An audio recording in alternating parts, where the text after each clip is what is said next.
తీసుకురావడం ఎందుకు మాట్లాడించాను? గుడ్ రమేష్ అని పోయినాను సార్ కూలి మాట్లాడడానికి. ఆడ కూలి మాట్లాడినాము, మాకు అడ్వాన్స్ ఇస్తామని చెప్పినారు. 18 సమయం చెప్తే మా మధ్య తక్కువ వచ్చిన సార్. మా తమ్ముడు తప్పుడు కొడుతుంది, అది అడిపోయి కొంచెం చూసుకుంటే కొట్టుకుంటే ఉంటుంది సార్. వీళ్ళు అక్కడ పోతుంటే పోయేవాళ్ళని పిల్లంపించి కొట్టరు సార్. ఇంకా ఆడ పక్కన ఇంకా మా తమ్ముడు కూడా ఉంది సార్.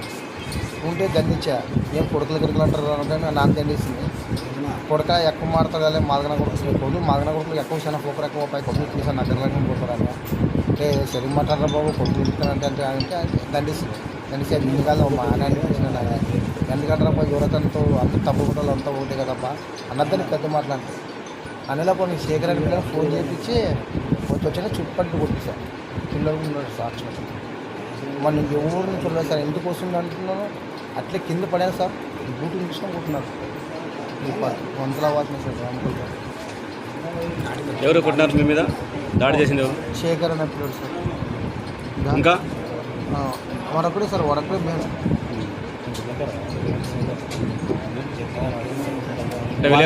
వాల్మీ నగర్ శేఖర్. వాళ్ళ ఫోటోలో మా తమ్ముడు సార్. మీ పేరు ఏం పేరన్నా? లక్ష్మణ మా తమ్ముడు. అందరికీ జై భీమ్. ఈరోజు మేము ఇక్కడ రావడానికి గల కారణం ఏమిటంటే మన డప్పు కళాకారుడు మన దళిత సోదరులు అనేటువంటి లక్ష్మణ గారి మీద మన వాల్మీకి సోదరుడు దాడి చేయడం జరిగింది.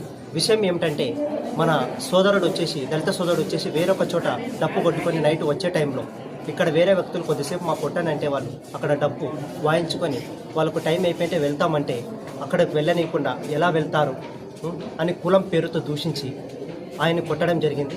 సో ఇలాంటి ఘటనలు మీరు దేనికోసం దారి తీస్తున్నారు? ఇలాంటి ఘటనలు కాకుండా ఇంకోటి, మనకు స్వాతంత్రం వచ్చి సుమారు ఎన్ని సంవత్సరాలు అవుతుంది, బట్ ఇంకా మనం కులం పేరుతోనే ఉంటామా? ఇప్పుడు జనరేషన్ అనేది ఎంత అప్డేట్ అవుతుంది, ఎంత ముందుకెళ్తున్నాము 4G 5G అని. బట్ మనుషుల్లో ఎందుకు మార్పు రావట్లేదు? మనం మనుషుల్లానే కదా ఉండేది. మనుషులలో ఉండే యొక్క జ్ఞానం ఏమవుతుంది? నశించిపోతుందా? అజ్ఞానంతో కూరుకుపోతున్నారా? ఇలాంటి ఘటనలు ఎలా చేస్తున్నారు? కాబట్టి నేను ఒకటే చెప్పేది, మనకు ముందుకు కుల వివక్ష లాంటివి చూపించుకోకండి. అప్పటికి ఇప్పటికి చాలా మార్పు వచ్చేసింది. మనకు రాకపోయినా మన అబ్బాయిలకి ABCDలు వస్తున్నాయి. ఇలాంటి ఘటనలు ఎంత ముందుకు వెళ్తున్నామో చూసుకోండి. ఇలాంటి ఘటనలు జరగకుండా చూసుకోండి. మీరైతేనేమి, మీ అబ్బాయిలు అయితేనేమి, మీకు సంబంధించిన వేరే వాళ్ళు అయితేనేమి, వేరే వర్గం వాళ్ళు అయితేనేమి, ఇలాంటివి నెక్స్ట్ టైం కానీ ఎప్పుడైనా కానీ పునరావృతం కాకుండా ఇంకోటి మన సంబంధిత అధికారులు దీని మీద తగిన విచారణ చేసి ఇంకొక నెక్స్ట్ టైం కానీ మన ఆదోనిలో అయితేనేంటి, ఆదోని మండలంలో అయితేనేమి, చుట్టుపక్కల అయితేనేమి, ప్రతి ఒక్క ఏరియా అయితేనేమి వాటి మీద పూర్తి విచారణ చేసి ఇంకోటి ఇప్పుడు జరిగే ఫెస్టివల్ కూడా కట్టుదిట్టమైన మనకు ఏర్పాట్లు చేసి ఇలాంటి అవాంఛనీయ ఘటనలు జరగకుండా చూసుకోవాలని మన ఆదోని యొక్క డిపార్ట్మెంట్ వాళ్ళని నేను కోరడం జరుగుతుంది. ఇంకోటి డిమాండ్ చేయడం కూడా జరుగుతుంది. ఇలాంటివి నెక్స్ట్ టైం కానీ పునరావృతం అయితే మా యొక్క దళిత వర్గం వాళ్ళు ఖచ్చితంగా ఐక్యమై ఖచ్చితంగా పోరాడాల్సి వస్తుంది. ఇవి ఎటువంటి వాటికి దారి తీస్తుందో కూడా మన వాళ్ళకి బాగా తెలుసు. ఇంకోటి, ఏ పని చేయాలనుకున్నా కూడా దళితులు ముందుంటారు. ఇది ముఖ్యంగా మనం గుర్తుపెట్టుకోవాలి. వారు లేదా ఏది పని కూడా చేసుకోలేము.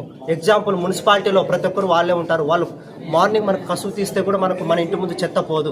ఇలాంటివి గుర్తుపెట్టుకోవాలి. అలాంటి వాళ్ళు మన కరోనా టైంలో కూడా చూస్తే దళితులు ఎంత వర్క్ చేశారో మనకు కనిపిస్తుంది. అలాంటి వారిని మనం ఏదైనా కానీ గౌరవించాలే కానీ, పేరుతో తిట్టాలే కానీ, ఏదైనా ఉంటే సామరస్యంగా మాట్లాడుకోలే కానీ ఇలాంటి ఘటనలకు పాల్పడకండి. ఎందుకంటే మేము ఇది హెచ్చరిస్తున్నాము ఆదోని ప్రజలకు, అది ఏ వర్గం వారైనా కూడా. ఇంకొక విషయం ఏమిటంటే, మనకు ఇందాక చెప్పారు, మనకు ఇందాక ప్రెస్ వాళ్ళు అయితే ఏంటి, మిగతా వాళ్ళు అయితే ఏంటి, నిన్న జరిగిన ఘటన అయితే ఏంటి, మన ఎమ్మెల్యే సార్ గారు నాగరత్నాల ఘటన అయితే ఏంటి. కాబట్టి ఇలాంటివి ఎటువంటికి దారి తీస్తున్నాయి? ఈ రోజుకి ఆ అబ్బాయి బాగుంటుంది, నైట్ ఒకవేళ ఆయన ఏమైనా చనిపోయి ఉంటే ఆ కుటుంబానికి రక్షణ ఎవరు? వేరే వాళ్ళు ఇస్తున్నారా? అదే ఇలాంటి ఘటన మీ ఇంట్లో జరిగితే ఎలా ఉంటుంది? ఒక కుటుంబ పోషకుడికి ఏమైనా అయితే ఆ కుటుంబ పరిస్థితి ఏంటి? ఇలాంటివి గుర్తుపెట్టుకోవాలి. ఎప్పుడైనా కానీ మనకు కూడా కొన్ని కుటుంబాలు ఉంటాయి, మనకు ఒక వర్గం ఉంటుంది, మనకు ఒక జాతి ఉంటుంది. ఏదైనా కానీ మనం చేసేది సాంప్రదాయ పద్ధతిలో, ఎవరికైనా కానీ పేరు తెచ్చుకునే విధంగా ఉండాలి, కానీ చెడ్డ పేరు తెచ్చే విధంగా ఉండరాదని నేను వాల్మీకి సోదరులకైతే ఏంటి, వేరే వర్గం వారికైతే ఏంటి హెచ్చరించడం జరుగుతుంది. ఇంకొకటి, ఇలాంటి ఘటనలు కూడా పునరావృతం కాకుండా చూసుకోవాలని మన ఆదోని అధికారులకు, పోలీస్ డిపార్ట్మెంట్కు మరియు సంబంధిత అధికారులకు కోరడం జరుగుతుంది. జై భీమ్. నా పేరు ఎం సురేష్ బాబు, ఆదోని జై భీమ్ ప్రెసిడెంట్.